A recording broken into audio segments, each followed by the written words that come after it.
আসসালামু আলাইকুম। সবাই কেমন আছেন? আশা করি ভালো আছেন। আজকে যে বিষয়টা নিয়ে একটু কথা বলার ইচ্ছা হচ্ছে, সেটি হচ্ছে সড়ক দুর্ঘটনা। বর্তমান এই বিষয়টা আমাদের দেশে খুব বেশি ঘটে চলেছে। আমরা যারা ঘর থেকে বের হই, রাস্তাঘাটে আমাদের নিরাপত্তা নেই বললেই চলে। আসলে ভিডিওটা করছি, আমি কখনো কোনো চিন্তা ভাবনা না করে ভিডিওটা শুরু করেছি। মানে কি বলতে হবে সে বিষয়টাও কিন্তু আমি আজকে চিন্তা ভাবনা করিনি। কিন্তু তারপরেও এই বিষয়টার উপর দু একটা কথা বলার হঠাৎ প্রয়োজন মনে হলো।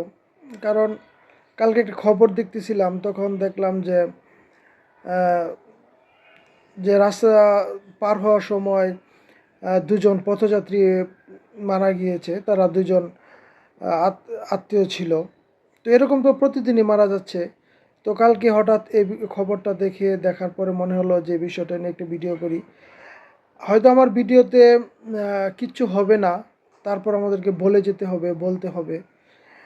আসলে সড়ক দুর্ঘটনা এটা একটা ভয়াবহ আকার ধারণ করেছে। আসলে আমরা ঘর থেকে বের হওয়ার পর আসলে আবার যে ঘরে ফিরবো, এটা কোনো গ্যারান্টি নেই। আসলে এ বিষয়ে এত বিপর্যয় ঘটেছে, এবং এই বিষয়টা থেকে উত্তরণের জন্য আসলে খুব একটা পদক্ষেপ, অন্তত অনেকে আমার সাথে একমত হবেন, আমরা খুব একটা পদক্ষেপ দেখি না। রাস্তাঘাটে দিন দিন বেপরোয়া ভাবে গাড়ি চালকরা চালায়। তারপরে চালকদেরকে আরও বেশি প্রশিক্ষণের অভাব আমার কাছে মনে হয়। কারণ যদি চালকরা দক্ষ হতো, প্রশিক্ষিত হতো, তাহলে আমার মনে হয় এত দুর্ঘটনা হতো না। আরেকটা বিষয় যে মোটর সাইকেল দুর্ঘটনাও কিন্তু খুব বেশি ঘটে চলছে আমাদের দেশে। যারা প্রয়োজনে অপ্রয়োজনে যারা যুবক বয়সের ছেলেরা যেভাবে মোটর সাইকেল ব্যবহার করছে, তারাই কিন্তু অনেক সময় বেশি এই দুর্ঘটনার শিকার হচ্ছে। তো আসলে যারা অ্যাক্সিডেন্টের ফলে যারা পঙ্গুত্ব বরণ করে, তারাই বোঝে যে জীবনটা কত কষ্টের। আরেকজনের উপর নির্ভরশীল হয়ে বেঁচে থাকা, এটা এর চেয়ে মরে যাওয়া আমার মনে হয় অনেক ভালো।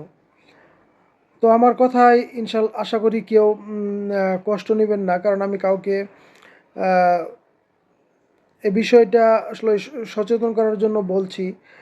আমাদের সরকার যাতে এ বিষয়টা আরও নজর দেন, এ বিষয়টার উপর আরও কাজ করেন, সেই বিষয়টার প্রতি আমি গুরুত্ব আরোপ করছি। আমাদেরকে এ বিষয়টা আরও পাঠ্য বইগুলোতে আরও ব্যাপকভাবে সংযোজন করা উচিত। এবং এ বিষয়ে র্যালি খুব বেশি আমরা মানুষকে সচেতন করার জন্য বিভিন্ন ধরনের র্যালি আয়োজন করতে পারি। বা যারা ড্রাইভার সাহেবগণ আছে, তাদেরকে আমরা আরও প্রশিক্ষণের আওতায় নিয়ে আসতে পারি। মানে